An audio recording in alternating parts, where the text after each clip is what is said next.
perfect night of playoff hockey to open things up. You ready to make this video? Oh yeah, the Habs winning in overtime. Can't wait for 2 months of this.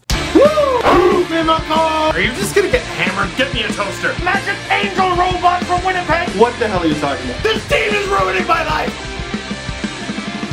The opening night of the 2014 Stanley Cup playoffs was a big one. Here's my reaction to it. We'll do these in typical LFR style, except I can't do Leafs win or Leafs lose. Usually Leafs lose. I have to do the other teams. Which game do we start with? Might as well start with Habs win 5-4 in overtime over the Tampa Bay Lightning. Might as well just rip it off. Rip it off like a band-aid, get it over with. Akid, Habs fans, Akid. That was an exciting ass game. Back and forth, back and forth. First things first, how did the Montreal Canadiens run Tampa's show in their home rink? Outshot 44-25? I mean, a lot of people talking about Lindback after the game, but how do you get outshot like that on your home ice? The problem heading into this game for Tampa was supposed to be the goaltending, not the amount of goaltending he had to do. Great tweet last night from CBC Sports' Tim Warnsby. Here are all 4 leads held in the game.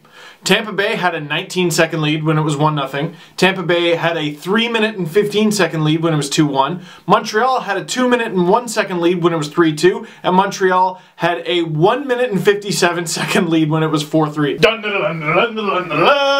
Fire wagon hockey, kids! Steven Stamkos definitely taking initiative with the 2-goal performance. He looked great. Another guy who looked great. Where did JT Brown come from? Tampa's full of guys that I've barely ever heard of, and they're great. Obviously, by now you should know guys like Andre Palat, Tyler Johnson. They've had amazing rookie campaigns, but JT Brown, what a feisty little bastard. I love him. And while Tampa's best players are their young players, and yes, Steven Stamkos still fits into that category, he was only drafted in 2008, I wonder if youth not necessarily was the problem. Do you know what I'm trying to say? Like, a lot of these Tampa Bay players have been to the playoffs, been to the finals in the AHL, but NHL's different. And the Habs are young too, but Subban's already got a lot of playoff experience under his belt. Gallagher had a playoff already. Galchenyuk. Really, I think the biggest question mark on the Habs is Price. Actually, typically the biggest question mark with the Habs is their possession game, because they're typically not very good at it, but they ran the show in this one. Carey Price, however, not a great playoff track record. And in this one, he had the advantage over Lindback, but almost letting as many goals. But these are the playoffs. There's no shootout points. There's no almost. It's like Fast and the Furious, Vin Diesel styles. You didn't almost beat me. I can't go as low. So Anders Lindback.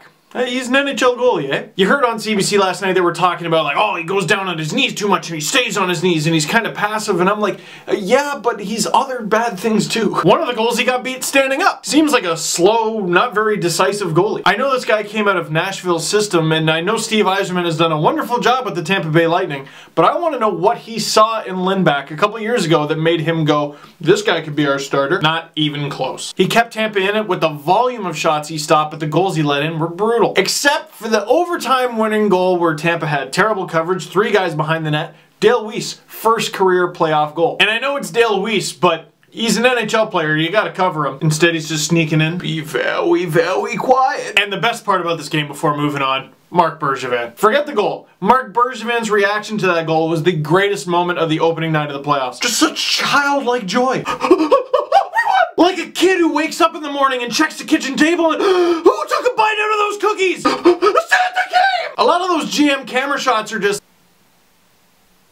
So that was super refreshing. The Pittsburgh Penguins win 4-3 against the Columbus Blue Jackets. First 2 periods, wow, did that look like a Penguins playoff game. It's funny, because last year, it was the exact same thing, even though the Islanders were pretty new to the playoffs. The Penguins allow a bunch of goals and score a bunch and then score a bunch again and then allow a bunch, and the Isles are like, what's going on? And I'm like, no, they do this. And the teams change and the players change, and I'm like, no, Columbus, this happens all the time. But they didn't know. Nobody told them. Why did nobody tell them? Mark Letestu, that was your job. Jack Johnson's goal was beautiful, and it's a 1-0 Columbus lead, but anyone can get a 1-0 lead. 3-1 Columbus off a shorty. Penguins, you're doing it again. Screwing up playoff pools worldwide. It's gotten to the point where people are like, do I pick Crosby? Of course you pick Crosby! Oh, Fleury. And he gets a bunch of points, but 1 round and you're done. Your playoff pool is sunk. But the Blue Jackets, with that 3-1 lead, they don't hold on to it, do they? Less than a minute after that goal, Bo Bennett scores to bring him within 1. And then Matt Niskanen, less than a minute after that, game's tied. Guess what? Game tied. No. Too bad. Gotta watch those PPGs, CBJ. Don't be taking them calls, Lumbus. Brandon Sutter with the eventual winner, and that's game 1. Penguins up 1-0 in the series. And going into the series, the narrative was, will Marc-Andre Fleury choke in the playoffs again? I know he's got a cup, but will he choke again? And will reigning Vezina winner Sergei Bobrovsky triumph? Well, Fleury allows 3 goals on his first 14 shots. I'm really not sure how much of that was his fault, though. But then he stopped something like 20 straight after the shorty, and Bobrovsky with some Pepe Le Pews. The Columbus Blue Jackets need Bobrovsky to be better than that. They should expect him to be better than that. Some of those were awful. And I hate to be that guy, but just think, Columbus, just think, you win that in Pittsburgh, you go up 1-0 in the series, you got a shot. You still got a shot. I mean, it's only 1-0, but if you win that game, you got a shot. And you goofed. Still looking for playoff victory number 1 as a franchise. Those poor guys. And I think they're a young, up-and-coming team. They got lots to look forward to, but they need to get this monkey off their back. And last but not least, the Anaheim Ducks win 4-0 over the Dallas Stars, which is what you would expect me to say if you stopped watching after Bolesky's goal. The Anaheim Ducks only win 4-3 over the Dallas Stars, but again, it's the playoffs. There is no only. The Ducks are up 1-0,